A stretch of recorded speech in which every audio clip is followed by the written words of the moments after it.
Zonja dhe zotrimi mbrëma, ndër të tjera në edicionin qendror të lajmeve do të ndihni në Berat, po zhvillohet mbledhja e radhës së qeverisë, një tur 2 ditor ku ministra do të marrin pjesë edhe në aktivitete që promovojnë planet e zhvillimit të qarkut të Beratit. Kryeministri doli në një konferencë për shtyp ku foli për anullimin e lejeve të hidrocentraleve mbi kanionet e Osumit, por dhe për marrëdhëniet e tij me presidentin Ilir Meta. Një nga argumentat e kryebashkiakut Erion Velia në favor të prishjes së godinës teatrit kombëtar është prania e azbestit, një material i ndaluar në gjitha vendet e Bashkimit Evropian dhe më gjerë që mund të shkaktojë kancer në mushkëri. Por apo i vret vërtet të teatri artistët? Ata kanë mendime të ndryshme. Autoriteti që rregullon komunikimet elektronike shtyu me 2 muaj vendimin për tarifat e kompanisë Alp Telekom me kërkesë të Vodafone dhe Telekom që kërkojnë konsultime me grupet e interesit. Kreu i AKEP-it Ilir Zela Teu Heshtjen dhe shpjegoi për Top Channel pozicionin e institucionit, por vendimi i cili do që të jetë ai ka pasoja direkte për konsumatorët. Mirëmbrëma dhe mirë se erdhët, ndër të tjera në këtë edicion lajmesh do të ndiqni. Javët e fundit euro është dobësuar në raport me lekun. Ekspertët e lidhin këtë me vendimin e Bankës së Shqipërisë për të kufizuar përdorimin e euros në ekonominë shqiptare, por cila do të jenë pasojat afatgjata për ekonominë. Në fshatin Lifaj të Lushnjës banon një 70 vjeçare e cila kujdeset e vetme për 2 vajzat e sëmura. 2 djemtë kanë braktisur të moshuarën e cila është në kushtet e skamjes totale. 3 gratë jetojnë në një kasolle dhe nuk kanë as ushqim dhe as ilaçe. Pjesa më e madhe e autostradës Tiranë-Durrës në të 2 krahët e saj është dëmtuar shumë rënd dhe është mbushur me gropa. Çdo ditë atje kalojnë mbi 45.000 mjete, ndërsa aksidentet dhe dëmtimet e mjeteve janë shumë të shpeshta. Aksidenti i fundit ndodhi 2 ditë më parë me pasojë vdekjen e 2 personave.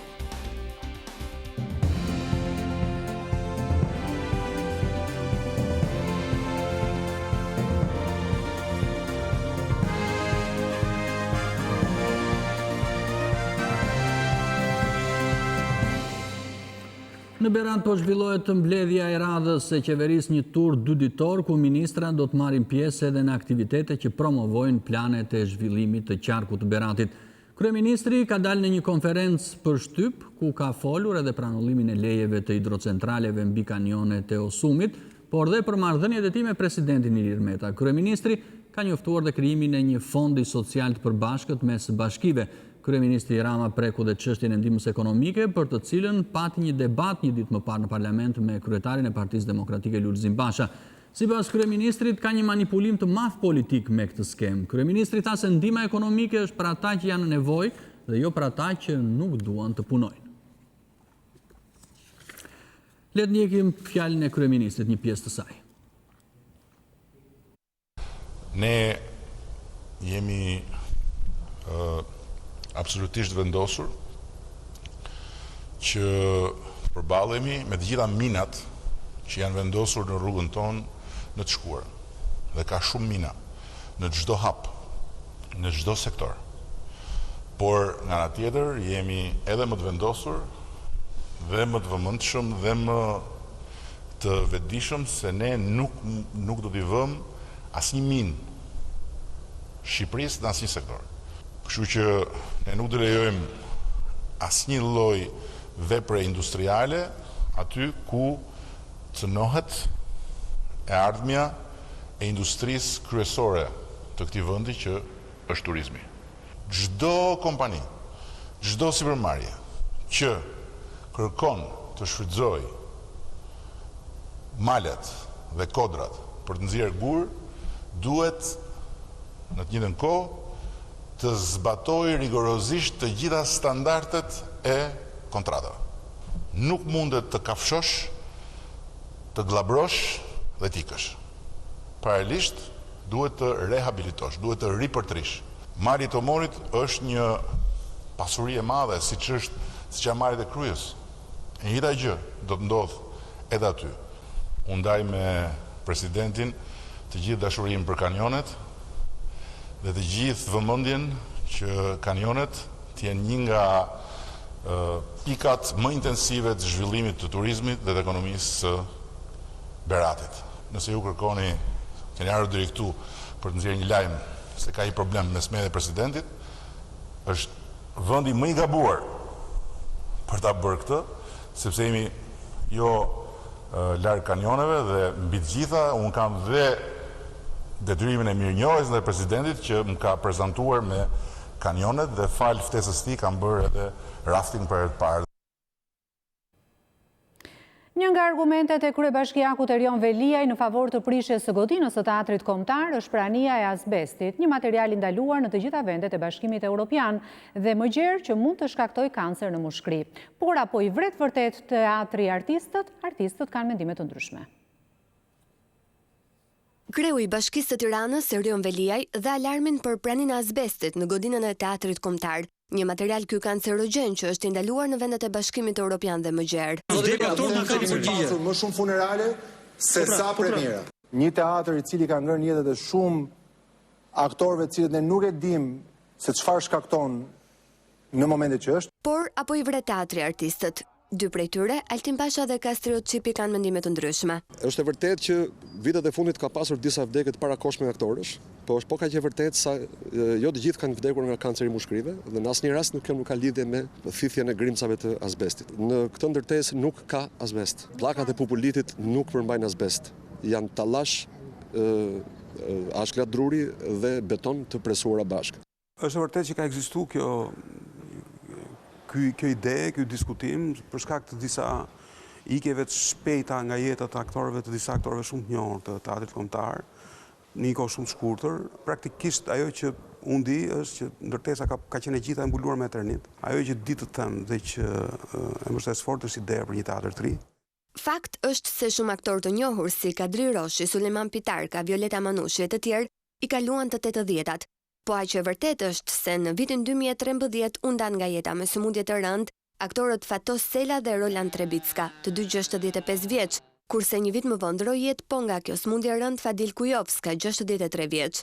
A ka një lidhje shkak pasojë mes ndarjes nga jeta të këtyre aktorëve dhe pranisë të azbestit në godinë? Këtë mund ta thoshë me siguri vetëm një raport zyrtar. Artistët mbeten të lirë të debatojnë nëse duhet apo nuk duhet ruajtur godina, disa duke i qëndruar besnik vetvetes, disa duke ndryshuar edhe qëndrim. Për mua në atë deklarat ka rëndësi fakti që ka një vendim për një teatr të ri. Zoti Veliaj po kërkon të mbuloj faktin që ka marrë një vendim për të shembur një ndërtesë të pa bazuar në verdikte në institucioneve specializuara dhe për ta bërë këtë gjë sa më shpejt dhe pa debat, sepse ai sigurisht i trembet debatit, po fillon të sajojë historira si kjo. Prej 20 vjetësh komuniteti është shprehur hapur për ndërtimin e një teatri të ri kombëtar. Është e kotë që të harxojmë kohën edhe të themi a duam apo jo një ndërtesë tjetër. Duam një ndërtesë tjetër. Burimet i thanë Top Channel se Bashkia e Tiranës po diskuton me kryeministrin disa projekte për të përcaktuar variantin final. Prej mesditës nisi në gjykatën e Kavajës vlerësimi i masës së sigurisë për të arrestuarit e dosjes së grabitjes së pronave në Spille. Para gjyqtarit u paraqitën pjesa më e madhe të ndaluarve përveç noterit Julian Zhelegu dhe biznesmenit në kërkimit Lir Karkini. Prokurori dha detajet e hetimit që duket se do të vijojnë edhe me pjesë të tjera të zonës bregdetare ku mendohet se ka patur parregullsi. Skema e grabitjes së tokave në bregdetin e Spilles është realizuar nga 7 ish-zyrtarët e hipotekës së Kavajës, një prej tyre ende në kërkim. 2 ish-drejtorët dhe varësit e tyre regjistronin në mënyrë të jashtëligjshme tokat.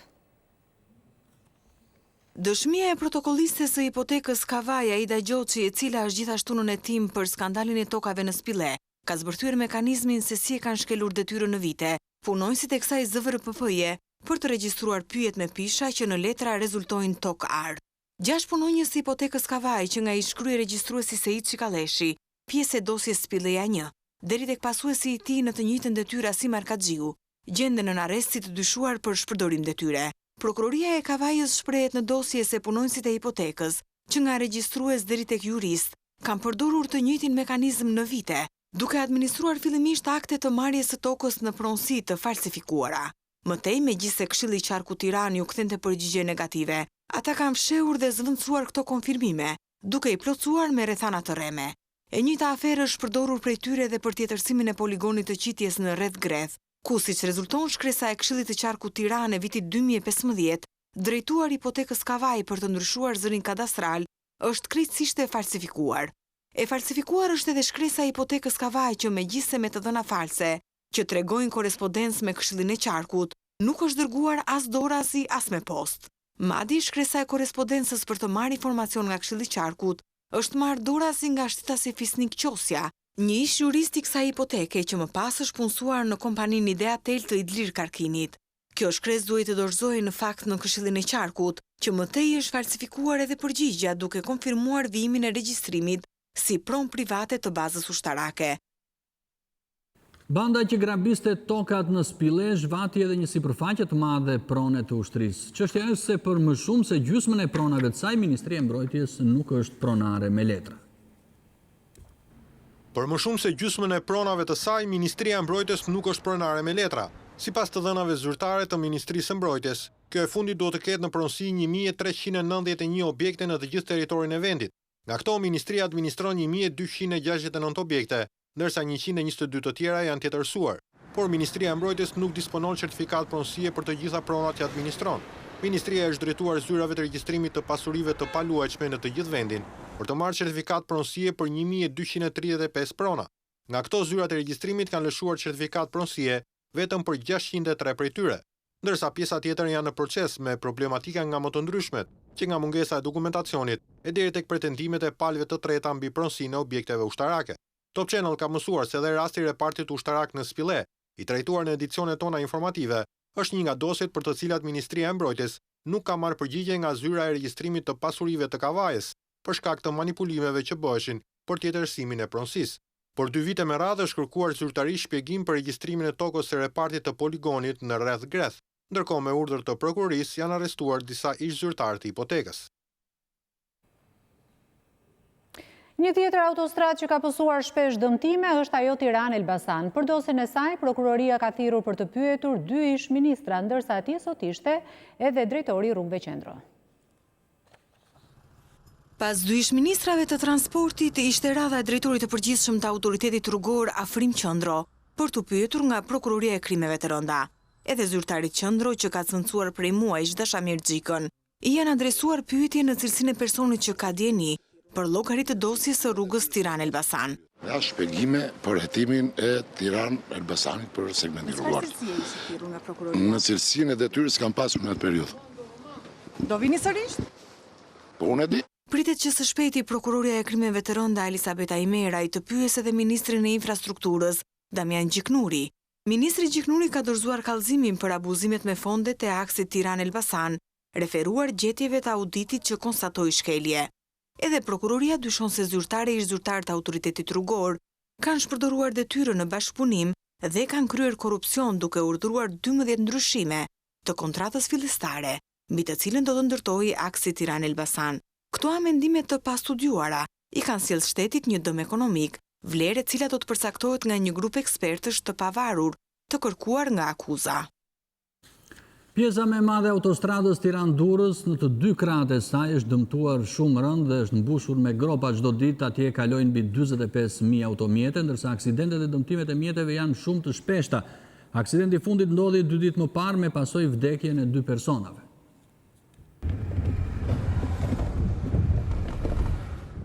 Automjetet që lëvizin në autostradën Tiranë-Durrës dhe anasjeltas detyrohen të bëjnë manovra të rrezikshme për të shmangur gropat e thella në rrugë.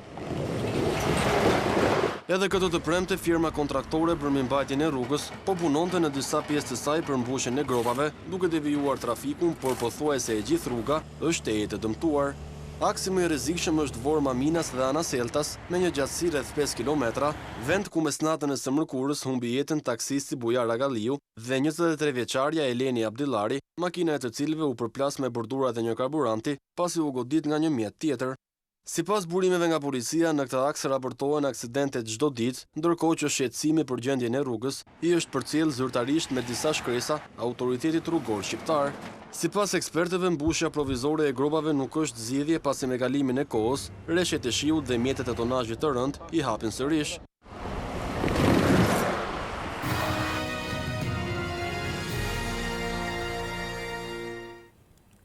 Autoriteti që rregullon komunikimet elektronike dhe postare në vend ka shtyrë me 2 muaj vendimin për tarifat e kompanisë Alp Telekom me kërkesë të 2 kompanive, Vodafone dhe Telekom, që kërkojnë konsultime me grupet e interesit, ashtu siç e kërkon edhe ligji.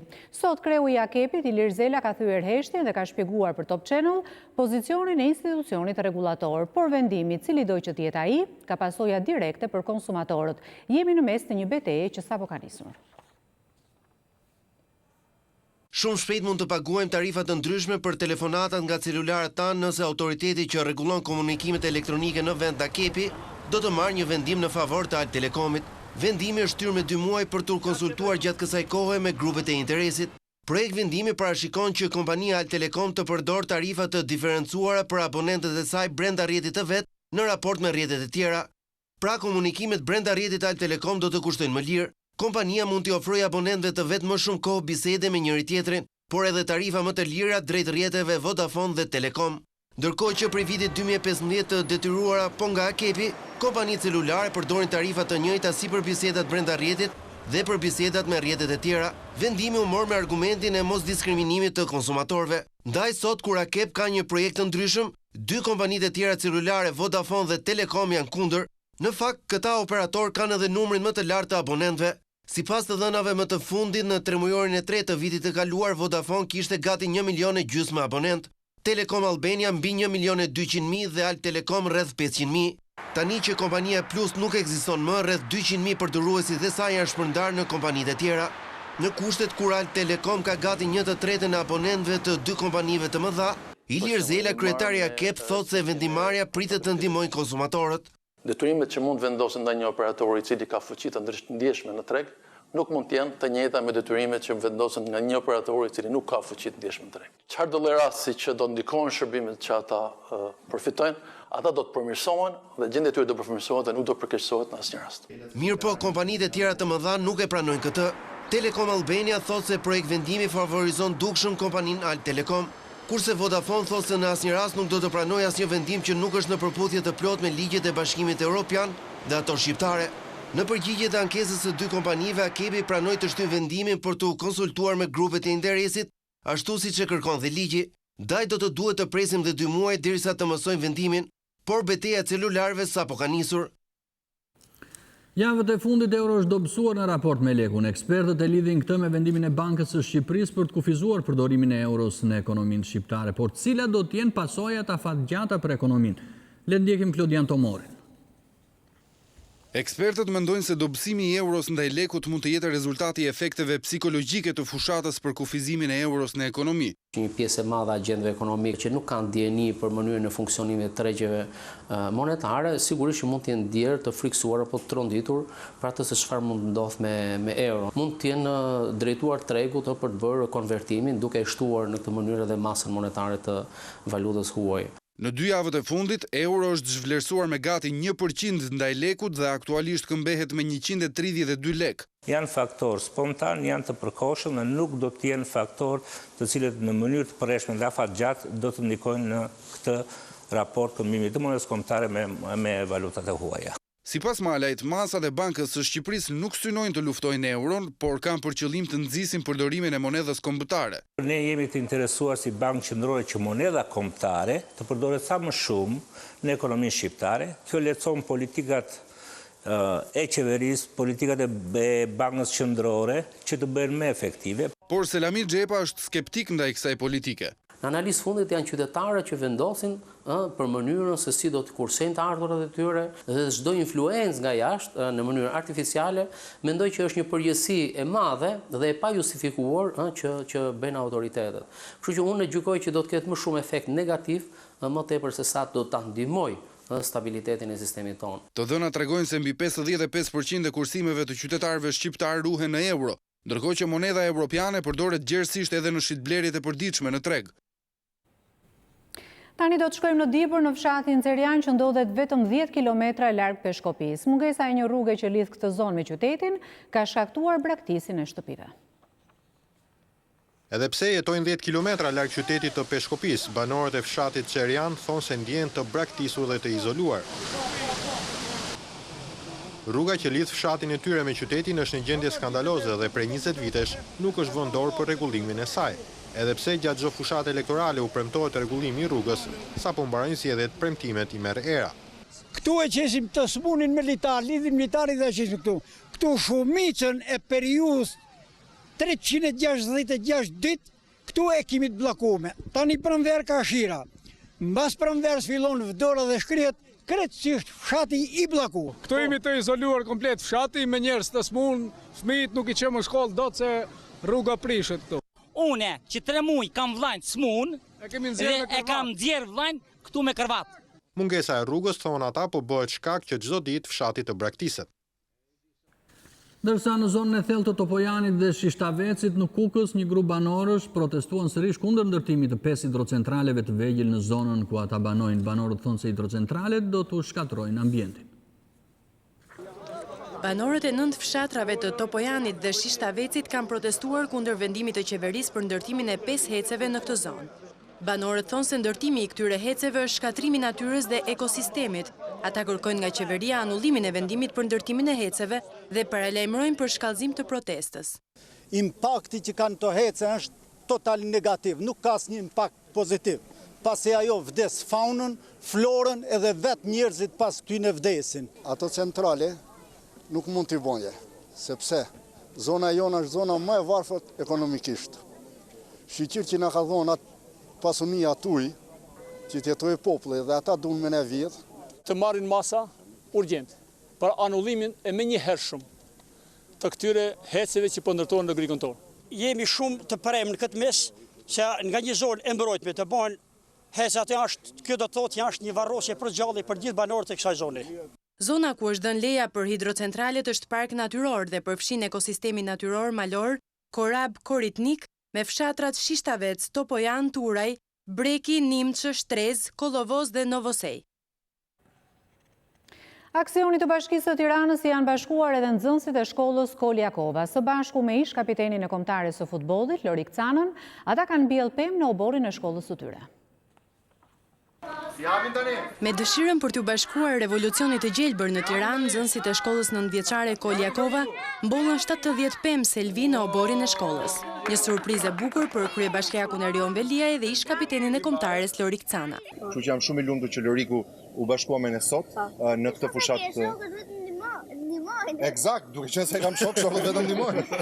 Ky revolucion i gjelbër i Tiranës po shkon në çdo cep të qytetit. Jo vetëm qendër sheshit Skënderbej, jo vetëm tek parku i Liçenit, jo vetëm në rrugët kryesore të Tiranës, po edhe këtu që jemi në rrugën e fundit që ndan Tiranën nga bashkia Fqinj tek bregu i Lumit me Kamzën.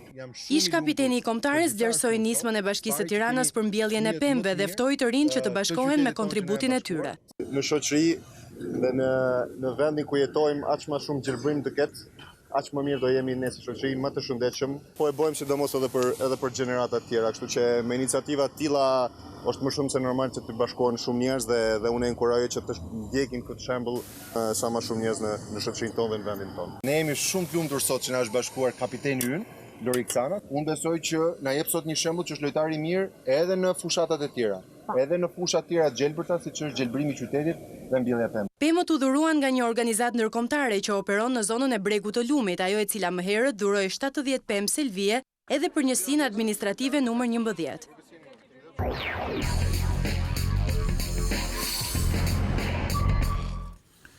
Sot në kuvendin e Kosovës nuk u arritën votat e nevojshme për të votuar demarkacionin me malin e Zipat. Shumë debatesh u vendos që kuvendi të rimblidhet sërish të mërkurë. Brenda parlamentit do ta përfundojmë shumë shpejt çështjet ditore. Kjo është intervista që kryetari i Kuvendit të Kosovës Kadri Veseli dha për Top Channel në ditën e përvjetorit të 10 të pavarësisë së Kosovës. Por duken se gjërat nuk kanë shkuar ashtu siç parashikonte ai. Ratifikimi i marrëveshjes për ndarjen e kufirit mes Kosovës dhe Malit të Zi, që konsiderohet dhe kushti kryesor që po mban peng liberalizimin e vizave, po rezulton shumë më i vështirë, e sipas gjasave nuk do të mund të kalojnë kuvend. Seanca e jashtëzakonshme që ishte parashikuar të mbahej të enjten u shtyp për të premten, por edhe sot nuk u arrit asgjë. Pas debateve jo pak të nxehta, i vetmi dakordsim mes forcave politike ishte ai që seanca me një pikë të vetme në rendin e ditës të shtyhej sërish për të mërkurën në orën 10, nisur nga atmosfera as pak e qetë në sallë, por edhe nga pasiguria për të hedhur në votim marrëveshjen. Vazhdimi i seancës jashtëzakonshme ditën e mërkurë në ora 10. LDK është pro demarkacionit, por thotë se nuk do ta votojë nëse bashkëngjitur do të ketë edhe raportin e Komisionit Shtetëror. Në anën tjetër, AK thotë se do të ratifikojë demarkacionin vetëm nëse projekt ligjit i bashkëngjitet raporti i Komisionit Shtetëror. Sidoqoftë edhe nëse PDK, AK, Nisma, LDK dhe pakicat jo serbe bien në një mendje, nuk do të mund të sigurohen 80 votat e nevojshme, pasi subjekti më i madh opozitar, Lëvizja Vetvendosje, por edhe lista serbe e kanë deklaruar votën e tyre kundër.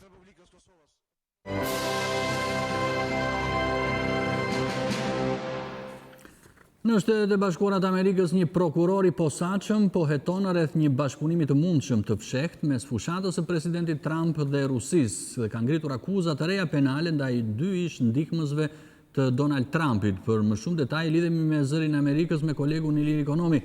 Ilir, përshëndes, për çfarë bëjnë fjalë akuzat dhe a kemi një zgjerim të këtij hetimi që vazhdon prej një kohe të gjatë? Përshëndetje Ilir, bëhet fjalë për akuza penale kundër ish-kreut të fushatës së presidentit Trump, Paul Manafort, dhe këshilltarit fushatës Richard Gates, por akuzat nuk lidhen drejt për drejt me ndonjë bashkëpunim të fshehtë të fushatës Trump me Rusinë. Akuzat kanë ardhur si pasojë e hetimeve rreth ndërhyrjes së Rusisë në zgjedhje. Pra, kur nis një hetim në këto përmasa, si ky që po bëhet tani, dalin shumë elementë anësor që jo domosdo kanë lidhje me objektin parsor të hetimit. Praktikisht, që të dy këta persona akuzohen për shmangje taksash dhe mashtrime bankare, përveç atyre të mëparshmet për pastrim parash dhe mos regjistrim si agent të huaj. Është fjala për kohën kur ata punonin për politikanët pro-rus në Ukrainë. Për shembull, ish-kreu i fushatës, Manafort, akuzohet se me ndihmën e mikut të tij Gates pastroi mbi $30 milion përmes llogarive të fshehta në parajsa fiskale. Ata akuzohen se paratë e fituara nga puna në Ukrainë i kishin paraqitur si hua të marra nga bankat për të shmangur taksat. Ata nuk i kanë pranuar akuzat, por ka sinjale se Richard Gates, ai që shikoni afër zotit Trump, pra ish ndihmësi zotit Manafort gjatë fushatës, mund ta pranoj fajsinë sot. Dhe nëse kjo ndodh, ai do të ishte i treti ish ndihmës i zotit Trump që pranon fajsinë. Pranimi i fajsisë nënkupton se personi akuzuar pranon të bashkëpunojë me prokurorin e posaçëm Robert Mueller, që po heton për Rusinë. Pra, si shkëmbim, ai mund t'i jap prokurorit posaçëm informacione me rëndësi për hetimet që ky po kryen rreth Rusisë, por nuk është e qartë se çfarë informacionesh mund t'i jap. Hetimi për Rusinë i prokurorit posaçëm mund të themi se është zgjeruar, po të gjykojmë nga personat që ai ka marrë në pyetje, nga akuzat që kanë ngritur, edhe pse këto akuzat deri më sot nuk kanë patur, siç tham, lidhje të drejtë për drejtë me ndonjë bashkëpunim të fshehtë të fushatës Trump me Rusinë. Vetë prokurori Mueller nuk ka komentuar deri më sot për punën e tij dhe është kthyer në një si figurë enigmatike i rrethuar nga sekreti. Nuk ka asnjë shenjë se kur mund të përfundojë hetimi i tij, që ka zgjatur me muaj të tërë dhe që nuk dihet se në çfarë përfundimesh do të arrijë. Ilir Ekonomi, të falenderoj për këto informacione që na solle.